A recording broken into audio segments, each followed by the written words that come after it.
Welcome back everyone, Mariah here, and in today's video I am going over 7-year update of life in Puerto Rico. I was 25 years old 7 years ago and I moved by myself from California to Puerto Rico. I didn't know a single person and I just brought 3 suitcases. And I got here and I just had to figure it out.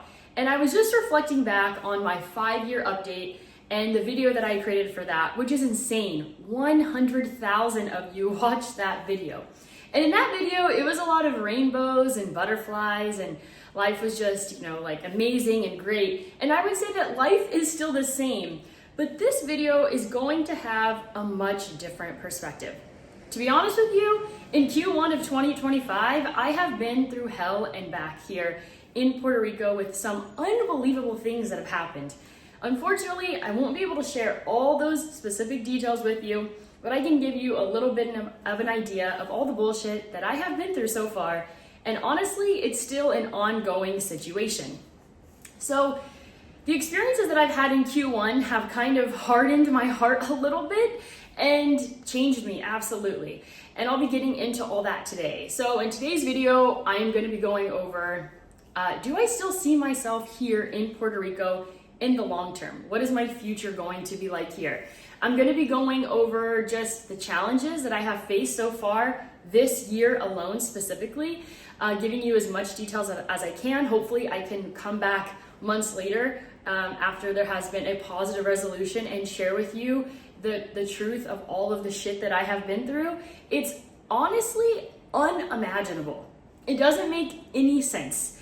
I tell people and they're just like, huh? Confused. How is this seriously happening to you? I'm gonna be going over how it's changed me, the experiences of just getting more into business and all the things that I have dealt with, getting scammed by people here in Puerto Rico, just my bad experiences with attorneys, just giving you advice on if you are someone that is coming here and who should and shouldn't come here. The results of not speaking Spanish. I have been someone that has, been preaching for years, you can come here and not speak Spanish, and yes, you can, but it comes at a price. And I am definitely learning what that price is. Going to be just going over the tax incentives, how I've utilized the tax incentives on my businesses. All right, so let's go ahead and reflect back specifically on Q1 here in Puerto Rico. Like I said, I've gone through an unimaginable situation that I am still going through, and it has cost me thousands and thousands of dollars, and it will probably continue, unfortunately, to just cost me a lot of money. And what has basically happened this year is that I just can't fucking rely on anyone around here. You can't rely on anyone to show up. You can't rely on anyone to be competent and do their fucking job. And yes, I'm getting pissed because it has led me to a very bad situation of getting bad advice from attorneys. Attorneys that don't know what the fuck they're doing. They file documents in the wrong fucking court. And yeah, this is the first time I'm actually getting really freaking pissed about it. That file incorrect documents late and then ghost you. Okay, don't even respond. After 5 emails over the last 6 months, just no response. You can't rely on your housekeeper to show up on time. You can't really rely on anyone that says that they're gonna do anything for you. My life consists of, what it has consisted of in Q1 is constantly asking people, I'm willing to give you money in exchange for a service, and then you have to follow up like a million times. And one way this really screwed me over this year is by hiring someone to complete permits for me for my business that turned out to be a complete and total scam. And don't you worry, before, I would get scammed, I would just be it's not really worth the time and energy to deal with this person and really move forward with the consequences that they deserved. But because of all the ways that I have been screwed over this year, that ain't me anymore. I used to just lay over and just get screwed from behind, but those days are over and I am finally standing up for myself. So at the end of last year, I basically had someone that approached me and they're I can complete the permits for you. And this guy seemed legit. He said he could get them done on time for me. And that is when the not speaking Spanish thing really kind of caught up to me. So, if I had the ability to speak Spanish, get a feel for this guy, because that is the thing. Is like, I can learn how to speak Spanish, but then getting a feel for someone's character in a different language is a whole different thing. And I probably could have sniffed out this guy from a mile away. I was already kind of getting weird feelings from the beginning, but for me, I'm like, Mariah, just stop being so skeptical. So because of that, he basically scammed me for $6,000, gave me false information, told me to start operating my business, which then led to $7,000 in fines. And it, but don't you worry about a thing, Carlos Ortega. You will get what you're asking for. So looking forward to completing that process and making sure that he doesn't scam anyone else. Because this is the thing, is like, we have the poor guy at the tire shop that he also scammed, but that guy's afraid to get deported, so he's not, saying anything to the police about it. So, that whole thing, and like I said, like not speaking Spanish, I could blame my inability to take the time to learn how to speak Spanish as to why I'm getting screwed in these different ways. So Q1 has just been a little bit of a shit show, but it's funny because when I reflect back on Q1, I'm like, not only have I had like the worst start to the year, I've also just had tremendous fun and amazing experiences. I had an amazing 32nd birthday. The time that I have spent with my friends, the new people that I have met this year, like a lot of positive changes have also happened in my life. And at the end of the day, even after all the bullshit, it's still a net positive. And that just comes down to attitude, okay? So that's the thing in Puerto Rico is if you come here, you gotta have a good attitude, okay? I would say that if you're coming to Puerto Rico, you should, I feel like you're either gonna have no money, like this is just not a place to come if you really don't have money. Because like if you come here with not a lot of money, and you can't speak Spanish, I think it's gonna be a disastrous situation. I think that Puerto Rico is great for people that have a lot of money to pay people to do things for them. And that's, kind of my current mindset. I frequently see these Facebook groups, like a single mom with 2 children trying to move to Puerto Rico. And I'm just like, that sounds disastrous. It really does. So when I first came to Puerto Rico, I was just like, I'm here to chill. I'm here to enjoy the beach. I'm here to have a good time. And things were definitely easier then. And I kind of always told myself that I didn't really want to take the step back into business and do business in Puerto Rico, right? Puerto Rico is basically one of the most difficult places, ranked like #1 difficult places in the United States to do business. And I have definitely felt that lately. And I think it just comes down to you rely as a business owner on service providers, right? Rely on accountants and attorneys and all these people. And they really have just personally let me down tremendously. This year specifically, it's just like, man, I really have issues of like being able to rely on people. And this is just really cementing that belief system for me, unfortunately. So I would say that, there are still so many things I love about Puerto Rico. I was just in Geneva for a week and I was like, I'm ready to get back home. I'm ready to get back to the island, the ocean, my morning walks, the warm air, the sunshine, my amazing friends that I have met here that I now consider family. At the end of the day, after all of the bullshit, I still love Puerto Rico. I love being next to the ocean. I think being next to the ocean is now like a life necessity for me. I don't think that I could live anywhere that is not near the ocean. I love being able to swim in the ocean, just looking at the ocean, respecting the ocean. The ocean is just a vessel of like tremendous energy. And being near it is just a priority, something that I have to prioritize in my life. And so even after all these things, I will still remain in Puerto Rico. I still love this place. And, sometimes I like think to myself and joke like, oh, I'm in a toxic relationship with Puerto Rico. But it's just like, I have to separate those things in my mind, right? It is Puerto Rico, government, business dealings. And then there's just like the bright side. There's the nature, the ocean, the mountains, my friends that are like family, the vibes, like the island vibe, getting to have a scooter and Jeep rental business and providing people with an awesome service, where they get to explore Puerto Rico on a scooter. You know, when I moved to Puerto Rico 7 years ago, that was like the very first thing that I did was I bought a scooter. I went everywhere. I would go grocery shopping at Costco. I would go to El Yunque. I'd visit my friend in Dorado all the time. Like, the scooter made my time in Puerto Rico extra special. I think the scooter was like a vessel that made me just fall in love with Puerto Rico anymore. Because for me, when I'm on a scooter, I am like the happiest I could possibly be. And so, you know, even after all the trash, all the things that I have dealt with, I still love it here. I still see myself here long term. I still continue to build deeper and deeper roots and establish a life here. You know, I always feel like everything changed for me in Puerto Rico once I bought a couch. Because for me, like, I came here, I would still consider myself a minimalist, but when I first moved here, I was like an ultra minimalist. I kind of felt like buying furniture was gonna like root me here. And I avoided buying furniture. You know, my first year here, I literally slept on an air mattress. I didn't have a couch. I had like a little tiny table. I was living like a college kid.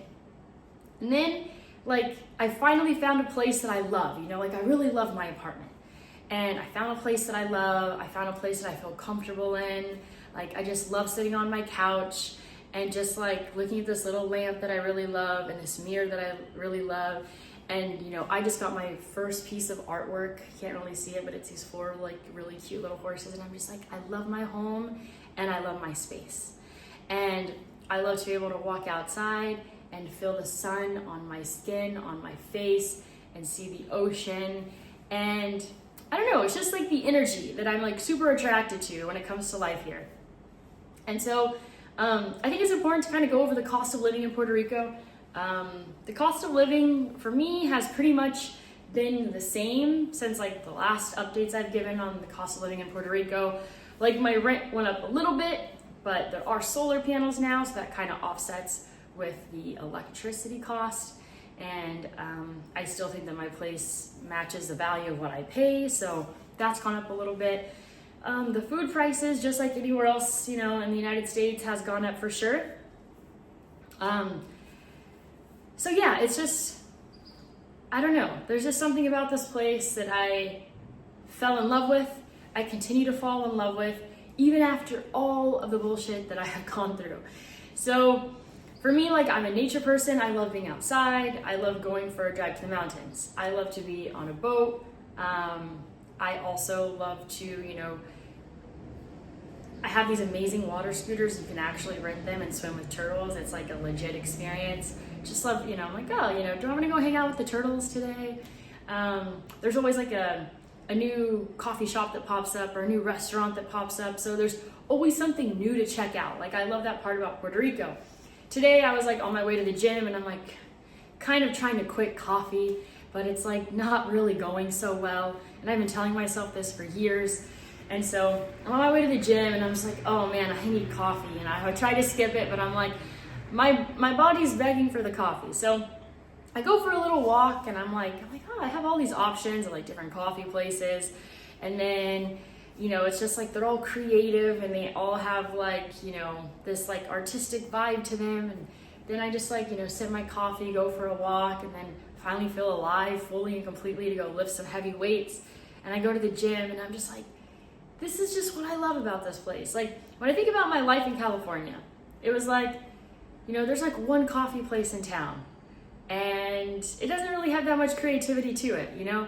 For here, there's always a new coffee shop, a new restaurant, a new something to like explore and discover.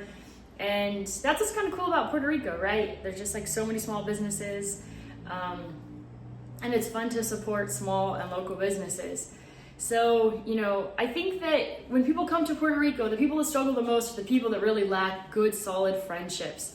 I would say that is the underlining theme of all the people that I know that have come here, either left or are still forcing themselves to be here because of the tax incentives, but don't really enjoy it and avoid Puerto Rico and really just go for that 6-month mark, even though they are completely and totally out of compliance. So if you come here to Puerto Rico and you're exporting services at a 4% tax rate, and you think you can spend 6 months out of the year here, well, guess what? You're supposed to be paying taxes for wherever you are those other 6 months. So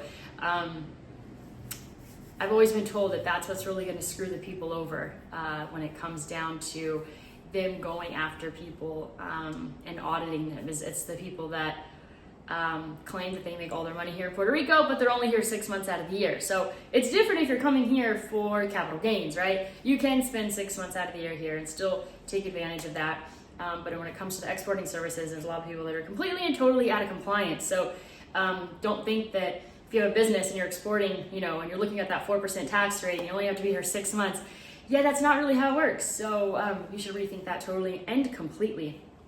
But I don't know, Puerto Rico, for me, it's an easy place to be happy. I think I could be happy anywhere. I really do.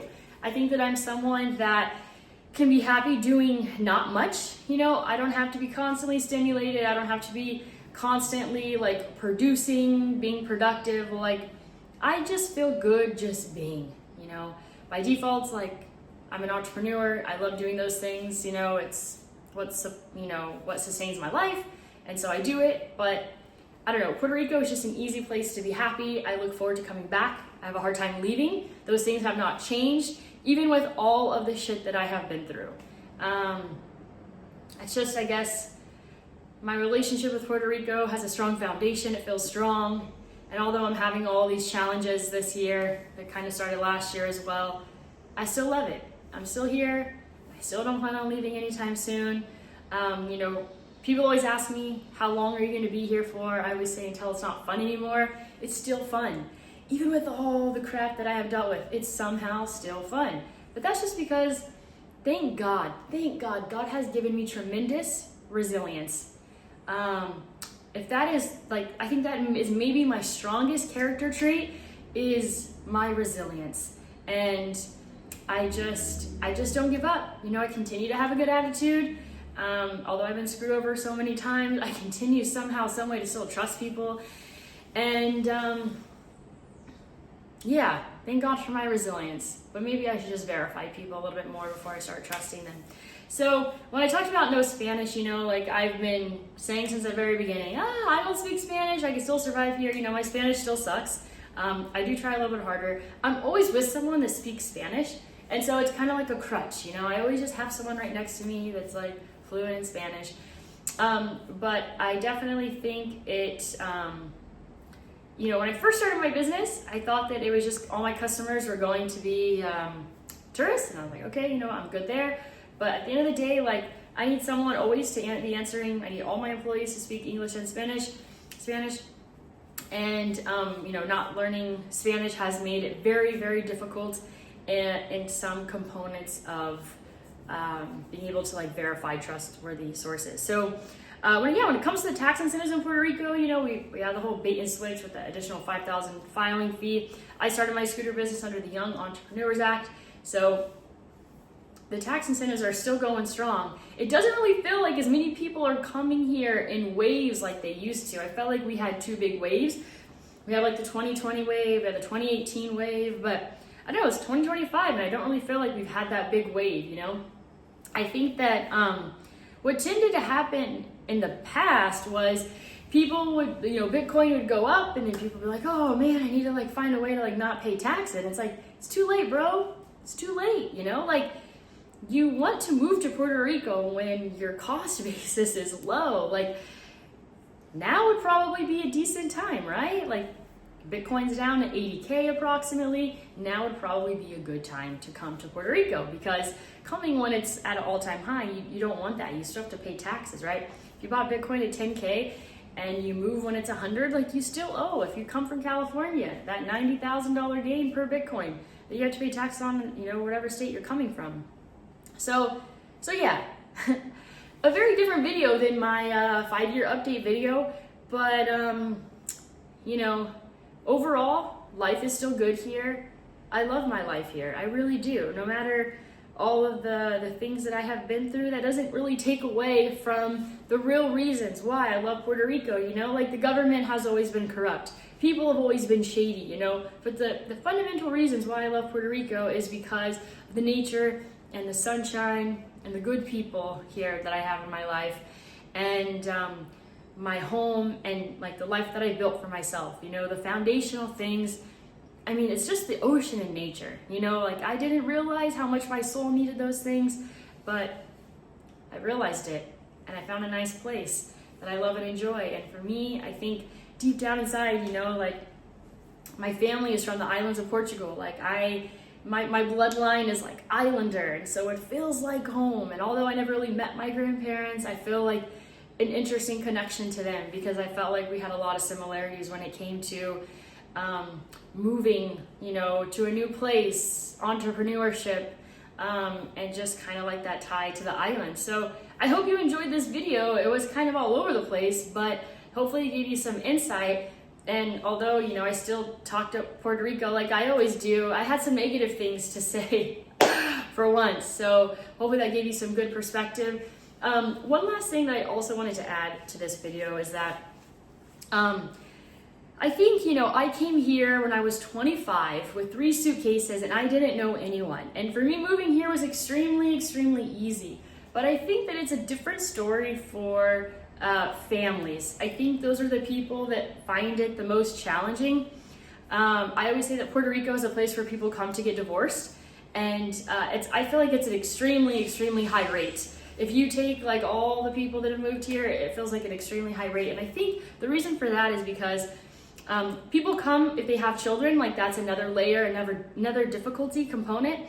And like integrating your children into the school system here, I think is really challenging.